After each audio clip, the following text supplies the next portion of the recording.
Deus tem planos para cumprir em nossas vidas. Essa é a mensagem de toda a Bíblia e é isso mesmo que estamos estudando aqui no Encontro com a Palavra, escrito pelo pastor Dick Woodward e narrado pelo pastor Edson Bruno.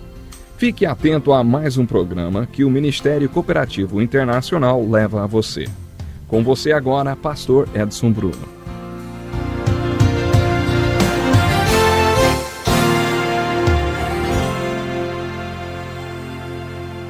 Olá, estamos aqui para mais um Encontro com a Palavra e como é bom estarmos juntos.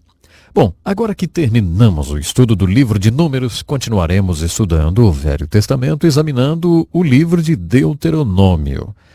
A palavra Deuteronômio significa reafirmação ou repetição da lei. À medida que estudarmos esse livro, veremos que ele é mais do que uma reafirmação da lei. É a repetição da lei com aplicação. A aplicação da lei é muito importante para a segunda geração do povo de Deus. No livro de Números vimos a mensagem impressionante da morte de uma geração inteira. A primeira do povo de Deus morreu no deserto porque não creu.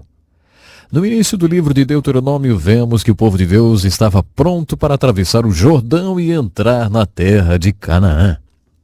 Essa é a segunda geração do povo de Deus. Lembre-se que Deus tinha ordenado àquele povo no deserto que não tinha fé que invadisse Canaã. Deus tentou mostrar que ele os capacitaria para conquistar Canaã. Mas eles disseram: se nós invadirmos Canaã, nossos filhos se tornarão escravos daqueles povos. Isso entristeceu tanto ao Senhor que ele disse a Moisés no capítulo 14. Porque disseram que se eles invadissem Canaã, seus filhos seriam feitos escravos, serão os seus filhos que entrarão na terra e a conquistarão. Todos que disseram isso morrerão no deserto.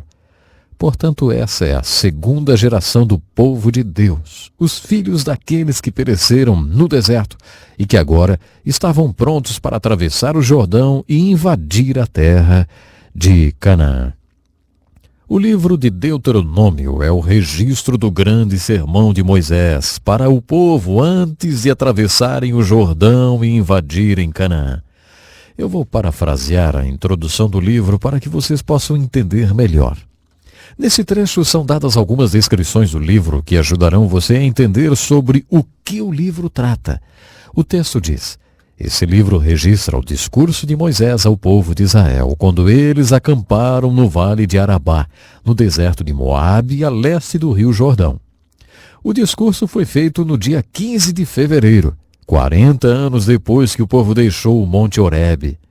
Devemos considerar que seriam necessários apenas 11 dias para caminhar do Monte Horebe até Cades Barneia, indo pelo caminho da montanha de Seir. O texto relembra que o povo estava marchando no deserto por 40 anos. Lembre-se que eles marchavam de maneira bem específica, em formação militar.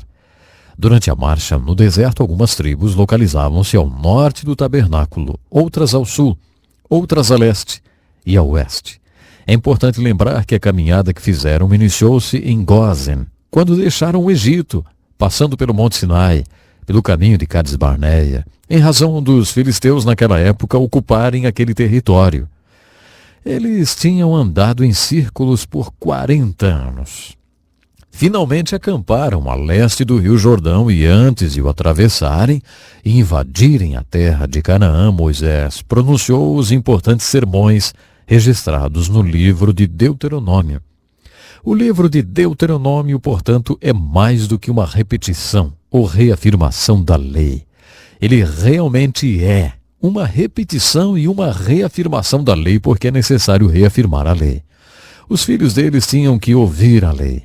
Antes de invadirem a terra de Canaã, Moisés queria ter certeza, mesmo que fosse a última coisa que fizesse por aquele povo antes de morrer, que eles ouviriam a palavra de Deus que tinha entregue no Monte Sinai.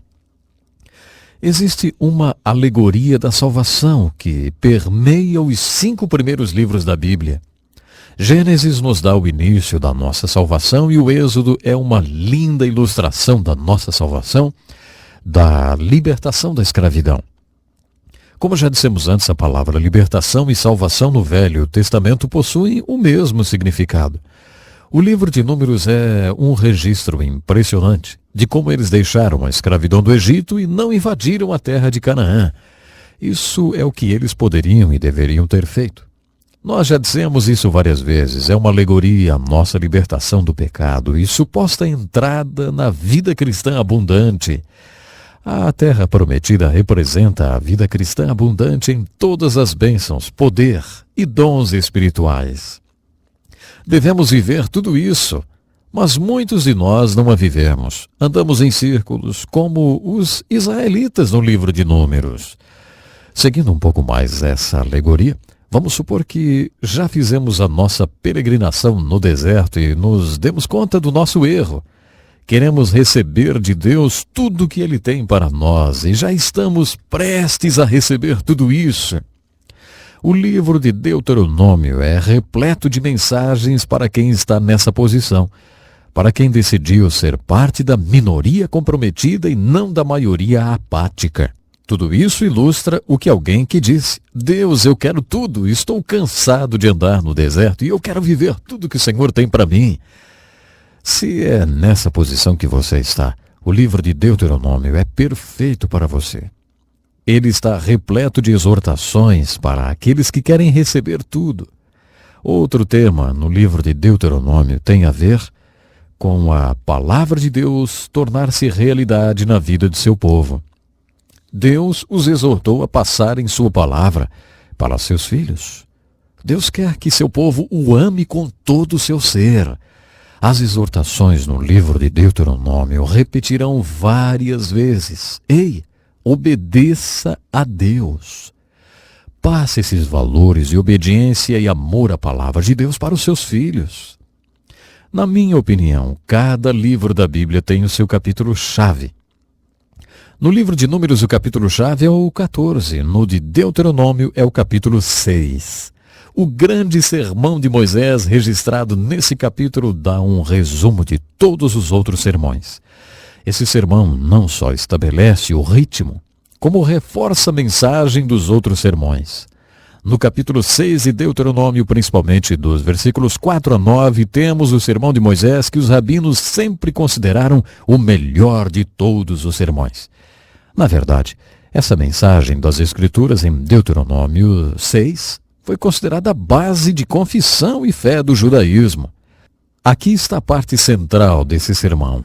Ouve, ó Israel, o Senhor nosso Deus é o único Senhor. Amarás o Senhor teu Deus de todo o teu coração, de toda a tua alma e de toda a tua força. Estas palavras que hoje te ordeno estarão no teu coração. Tu as inculcarás a teus filhos e delas falarás assentado em tua casa, andando pelo caminho, deitando-te e levantando-te. Também as atarás na tua mão por sinal, e te serão por faixa entre os teus olhos. E as escreverás nos umbrais da casa e nas portas. Esse trecho é a parte central do sermão e de todo o capítulo. Entretanto, há mais do que isso no sermão. O que Moisés estava dizendo para o povo um pouco antes deles atravessarem o Jordão e invadirem Canaã era: ouçam bem, Deus os chamou para ser um povo que o ame de todo o coração e de todo o ser. Para você mostrar que realmente o ama, vocês então precisam obedecer à palavra de Deus. Para você obedecer à palavra de Deus, vocês precisam conhecê-la. Deus quer que os filhos de vocês um dia sejam uma geração de adultos que o amarão com todo o ser. Para amar a Deus com todo o ser, deve-se conhecer e obedecer a sua palavra. Portanto, eu desafio vocês a, antes de tudo, amarem a Deus com todo o ser e a conhecer e obedecer a sua palavra. Por isso, cuidem de passar esses valores para os seus filhos. Moisés estava mostrando para eles como deveriam educar seus filhos para que se tornassem adultos que amassem e obedecessem a Deus. O que Moisés estava falando sobre educar filhos era o seguinte: se você está educando seu filho para que ele ame a Deus, então toda a base de sua educação deve ser a palavra de Deus. É muito simples, Deus é. Se Deus é, então ele é absoluto. Deus é absoluto. Em filosofia fazemos a seguinte pergunta: existe qualquer coisa absoluta? O que Moisés está nos dizendo através desse método de educação é que Deus é o seu absolutismo. Deus é absoluto. E esse Deus absoluto declarou algo. Qualquer coisa que o Deus absoluto disser, será absoluto. Portanto, o Deus absoluto deu a você a palavra absoluta. Existem certas questões como moral absoluta que você deverá ensinar aos seus filhos. O pensamento de Moisés é o seguinte: há um Deus absoluto e uma palavra absoluta, e, portanto, existe um caminho absoluto pelo qual seus filhos devem seguir. Participei de um seminário no qual várias autoridades da área de delinquência juvenil estavam dando palestras. A frase que abriu o debate foi: primeiramente, vamos ser objetivos. Não há absolutismos.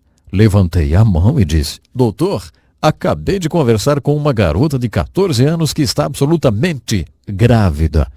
Como você pode dizer a um adolescente que não há absolutismos? As consequências são absolutas. Elas são absolutamente boas ou absolutamente ruins. As escolhas absolutas devem ser parte da educação. Esse método de educação exposto por Moisés envolve absolutismos. Ele disse: Deus é absoluto. Sua palavra é absoluta. Há um caminho absoluto pelo qual seu filho deve seguir. Certa vez ouvi um psicólogo cristão fazer a seguinte pergunta a 600 mães e donas de casa: quantas vezes você precisa falar alguma coisa para seu filho até que ele perceba que você está realmente falando sério? A resposta foi uma média de 3 a 5 vezes. Por exemplo: é hora de ir para a cama, Joãozinho. Vai para a cama agora. Joãozinho, é hora de você ir dormir. Vá para o seu quarto e arrume-se para ir para a cama. 3 minutos depois você olha para o Joãozinho e vê que ele não deu a mínima atenção para o que você falou. Ele nem se mexeu em direção ao quarto. Então você diz mais uma vez: Joãozinho, eu disse que é hora de você ir para a cama. As mulheres admitiram que precisam dizer 4 ou 5 vezes a mesma coisa. Quando são levadas a sério, já estão gritando e perdendo a paciência, até que o Joãozinho vai para o quarto.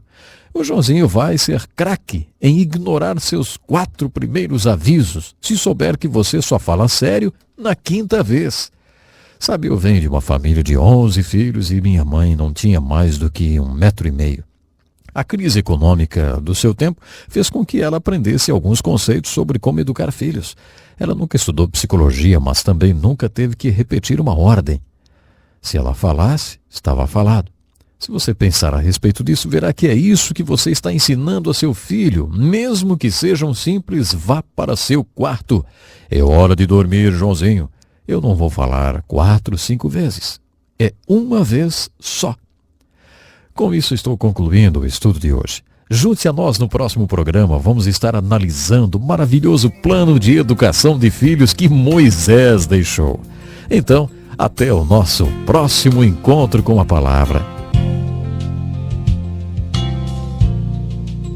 Que lição importantíssima.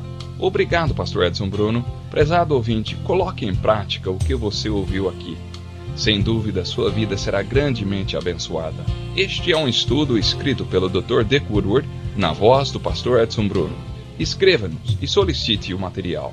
Nosso endereço é Encontro com a Palavra, Caixa Postal 2011, CEP 89201-970, Joinville, Santa Catarina. Até o nosso próximo encontro com a Palavra.